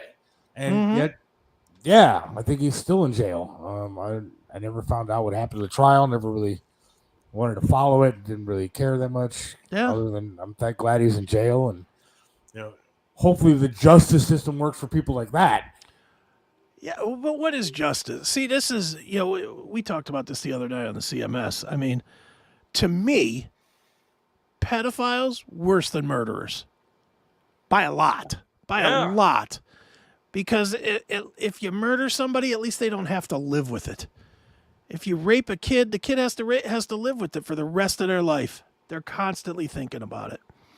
And it's like, man, it is so brutal. And this many counts, there's zero chance that none of it's true. There's just zero chance that none of it's true. That's awful. I mean, dude, if half of it is bullshit, it's still 55 counts. Yeah, I know. 55. The left says he's a minor attracted person. Yeah. Get it? Yeah. That's exactly. awful. God, come on, man. It's. I mean, it really is horrible, and I really was, and I'm not this guy that gets like sick to my stomach or anything, but I really was put off when I heard this. When it comes to stuff like that, you're right. It's the most horrific crime you can possibly think of. Yeah, it's just terrible, and take away the fact that I know the guy for a minute. I don't even like hearing that this happens in my state. You know what I mean? I don't like our state that already has enough reputation problems dealing with this kind of shit. The problem is it happens everywhere, and you just I know that, but again, like I said to you before, first place I found it when I Googled it was Yahoo, not Cleveland.com or the Record Courier out in Streetsboro. Yeah, it was Yahoo, and I was like, oh, man. But I was watching. Speaking of another thing that happened in Ohio, but I was watching a TV show that was talking about Jeffrey Dahmer. Mm-hmm. And the host said, "Look, man, there's a Jeffrey Dahmer probably in this crowd right now." Yeah, and it sickens your stomach to think that the people that you walk by the people that you deliver food to, the people that you see at the grocery store, the people Yeah. wherever you are, there's somebody out there that is going to be doing something horrific. Yeah, and you never know. And that's look, I'll share yet another story. So, you remember when we had the All-Star game here, the baseball All-Star game? Yeah. What was that 2016 maybe? Is that right? 16, I think. Yeah. They had a big sting here in Ohio for people that were trying to hook up with underage kids, like an online sting. Yes. And I had another guy that I know that got wrapped up in that. And he ended up doing like 4 years in jail. And he only got out because of COVID. You know, but he got out because of COVID. And it's just, and this was another guy. This was a business owner. This was a, you know, he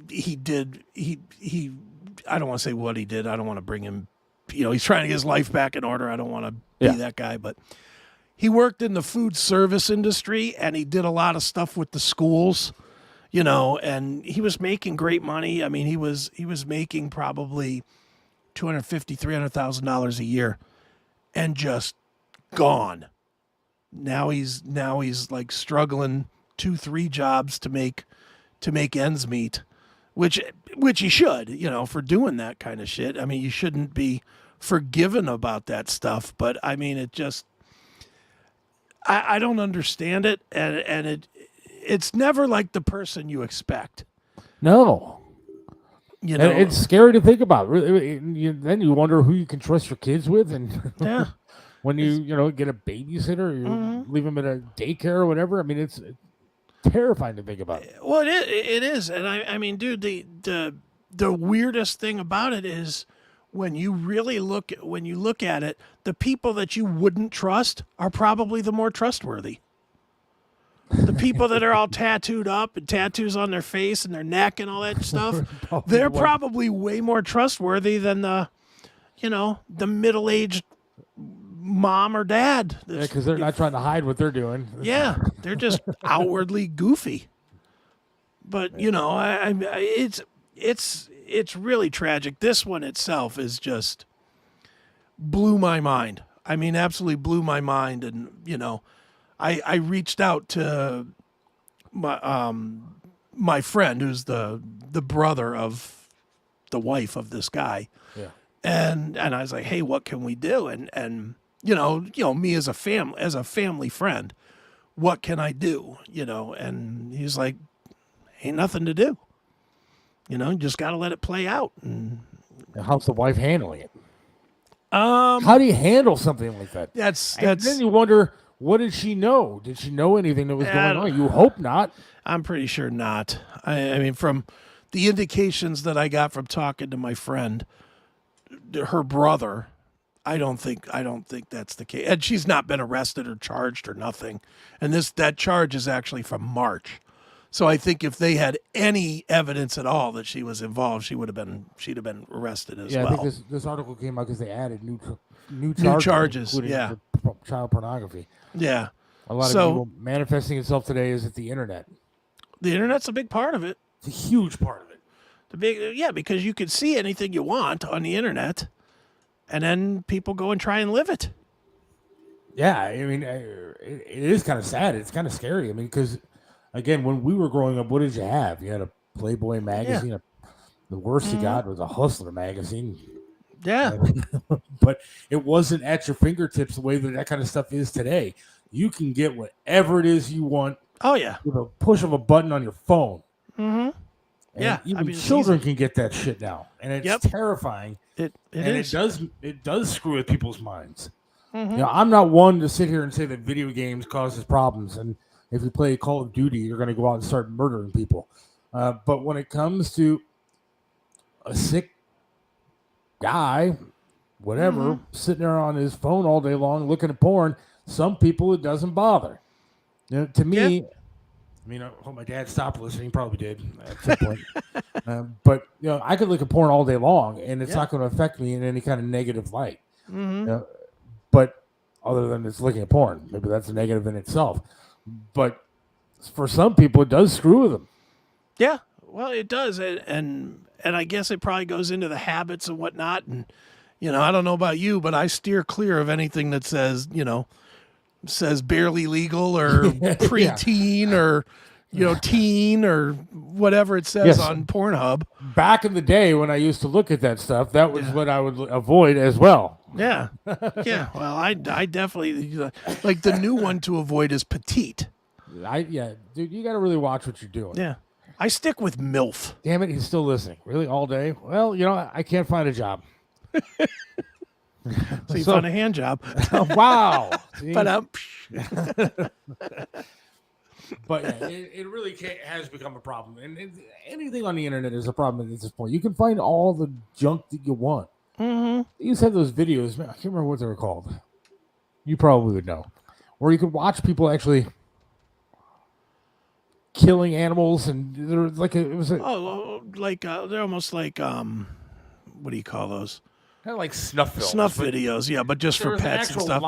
There was an actual line of videos out there. I can't remember where people put cats in microwaves and stuff. Yeah, and they were horrible. But there was stuff that you had to really, it was underground crap to find, Mm-hmm. and now it's available wherever you want to find it. Mm-hmm. Yeah, I mean it's horrible. And that I don't do, but I'm just telling you, there is a market for whatever you want on the internet. And I am not a big person who believes in government control. But at what point do you control what is being put out there? Well, I mean, you just have to make laws about what you can, or what you can't. More what you can't than what you can, and it needs to be very specific. It can't be. You can't put out there that implication can be construed as crime. You got to say, anybody under 18 years old cannot be displayed, with this, or this not on them. You know what I mean? You got to be very specific on it and then make the laws that way. But I mean, people have been able to go on Facebook Live and kill people. Yeah, well, right?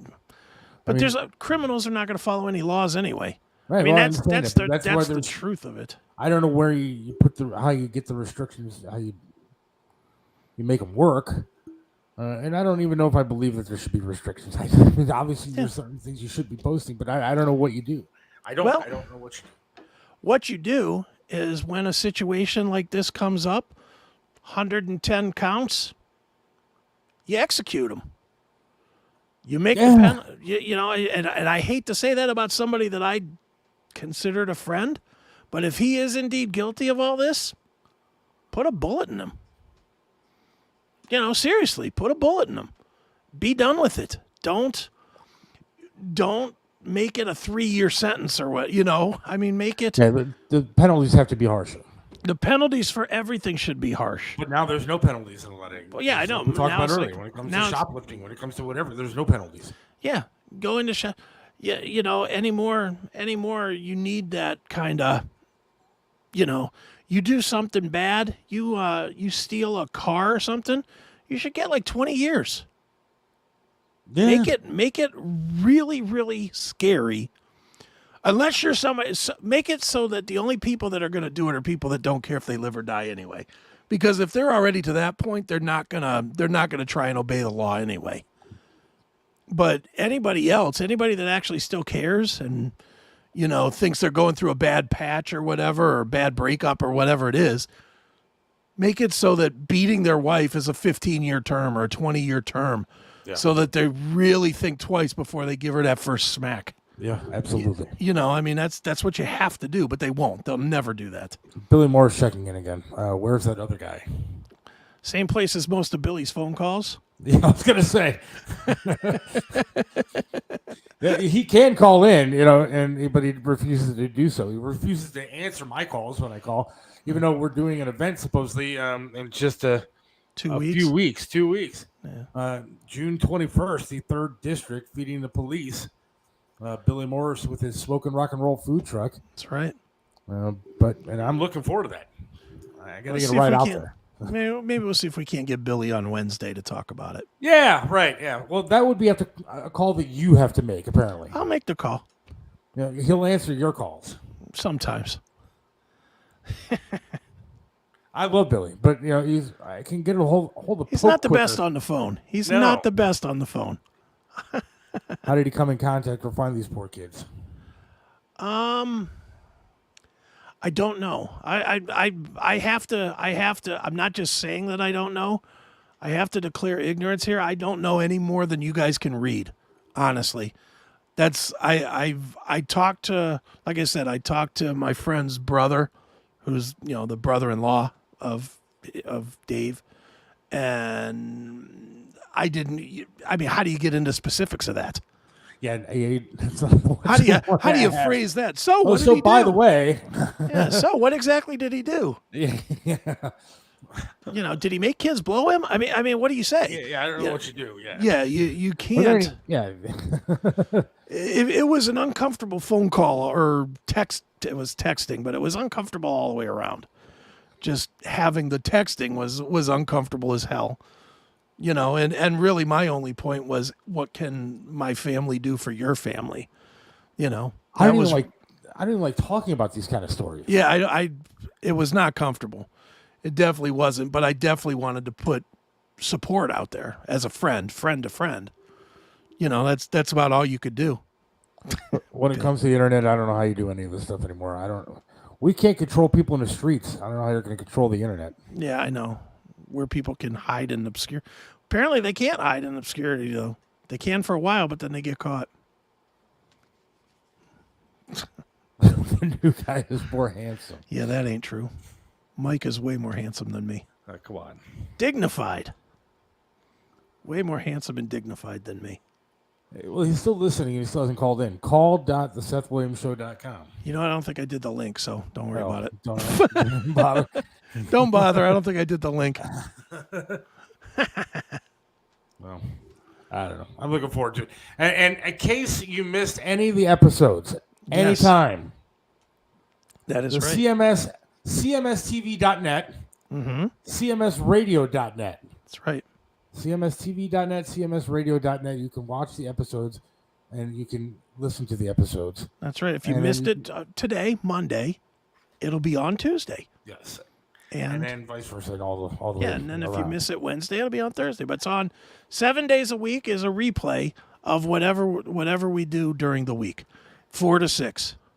And then you can catch all the episodes, because I post them, Yes. on thesethwilliamsshow.com. That's right. thesethwilliamsshow.com. Don't get it confused with sethwilliamsshow.com. It's thesethwilliamsshow.com. Is there a SethWilliamsShow.com? I don't know. I looked it up before. Let me see. And I thought there was another Seth Williams Show guy out there, but he might be a lot more popular than me. Well, let's see. No, it's good. Well, let's see. Nope, that's a dead site. Yeah, well, maybe I think he'll I show- just did it. I think I just bought the domain name just to buy the domain name. Because I know that I looked it up before. Like I looked up. I think I was. Man, all this social media stuff kills me. I don't like the internet at all. Right. But As you sit here doing an internet radio as I'm show. sitting here doing an internet show. But there's all these hashtag things, all this bullshit that you have to come up with, and I don't understand hashtags even a little bit. I think I kind of get it on TikTok now. You can follow Seth Williams Podcast, I think it is, on TikTok. Seth Williams Podcast on TikTok. And dude, hashtags are just ways to be found. It's just a search code. So if you wanted to put like on this one, you would put hashtag sexual predator, hashtag Jim Renacci. Maybe not next to each other. I was going to say not next to each other. Not next to each other That'd be awful. necessarily. But hashtag Biden falls down. You know, pick the ones that make the, like, I would think hashtag Biden falls down would be a great one, because I'd imagine people are pulling those videos all the time to look at them, and then you'd be mixed into the mix. hang on. Biden falls down. Hang on.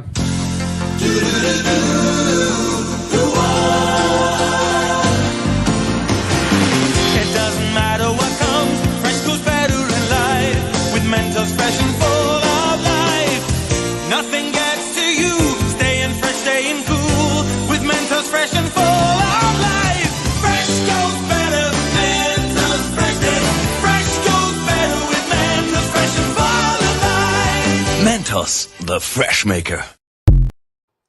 To me, like, some of the best parts of that video are the ones where he turns around to try to find somebody to shake their hand. There's no one there. There's nobody there. Shaking hands with a ghost. And like it would be bad if it happened one time, but it's happened like numerous times. Yeah. It's just turned around. Hey, how you doing? And there's nobody there. He's just a clueless boob. But he really he's is. our president. He might win again. Oh, I know. Dude, he's probably the front runner. Who would you vote for? Biden or Kamala? Oh, man, that's like signing your own death warrant. Well, it's like we're running Pence and Trump together. What if Kamala ran against Biden? I'd vote for Biden. I honestly would. I'd vote for Biden over because she's just an idiot. Like Biden's What is stupid. he? Well, he's stupid because he's old. And so I give him a pass a little bit because I think his mind is just going. So there's somebody else behind him pulling the strings and telling him what to say and what to do. However, Kamala is just dumb. I mean, But he picked her.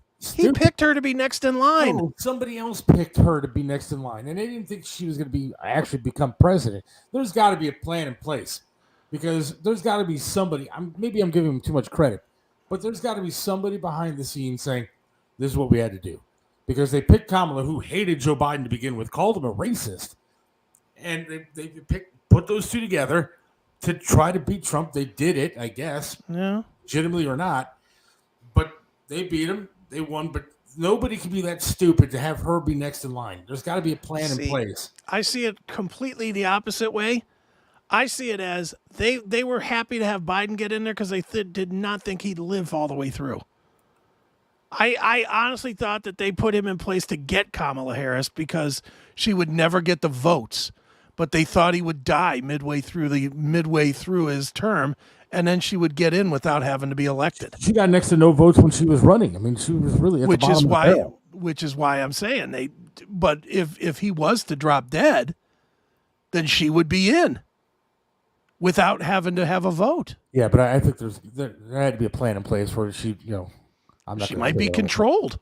She might be the easiest to control. He's controlled too. They're both controlled, but she's too stupid to be. Maybe I don't know. You think she's stupider than him? Yes. I do not think that. I think he's senile. I think she's just fucking dumb. Like she's legitimately stupid. Well, she's stupid, but he can't think either. But I don't think that's his choice. I think that he's just going. I think at a certain age, it just hit him and he's like checking out. Her, I think she is just not smart. And so I don't know what, I mean, if she's in charge, the country's in big time trouble. All right. And on that note, God bless America. Amen. We're all screwed. I posted today, like when I posted for everything, I was reading back what I put up, and I posted like, Christianity under attack. Right. Biden falls a lot. This, that, and the other thing. It sounded like I was just saying everything just is horrible. And then I thought about it. Yes, it is. Just everything is horrible. Right. Yeah, and it's going to be more horrible if we don't change the presidency in a couple of years. That's it. We're in a bad state. In a bad state. Yep. Wait. What are you saying, Chris? Women can be controlled? That's not me.